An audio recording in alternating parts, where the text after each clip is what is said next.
எனது நெஞ்சே நீ வாழும் எல்லை இல்லை. குருவே சரணம், குருவே துணை, என்றும் எப்பொழுதும் குருவின் துணை. விஷ்ணுமாயா சாமி சரணம் மற்றும் அண்ணன் சாமிகள் துணையுடன் எல்லோரும் நலம் பெற வாழ வேண்டும். இன்று நாம் காணக்கூடிய தொகுப்பு என்னவென்றால், சிவலிங்கத்தை வீட்டில் வைத்து வழிபடலாமா? தாராளமாக வழிபடலாம்.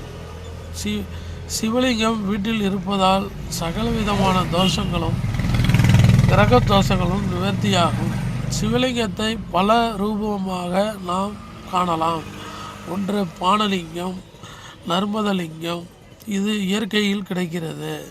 மற்றும் நாம் கல்லிலோ மற்ற உலோகங்களிலோ சிவலிங்கத்தை வைத்து பூஜை செய்து அபிஷேகம் செய்து வீட்டில் வைத்து வழிபடும்போது சனி தாக்கம் குறைகிறது. குருவே துணை, குருவே சரணம். என்றும் எப்பொழுதும் குருவின் பொற்பாதங்களுக்கு சரணம்.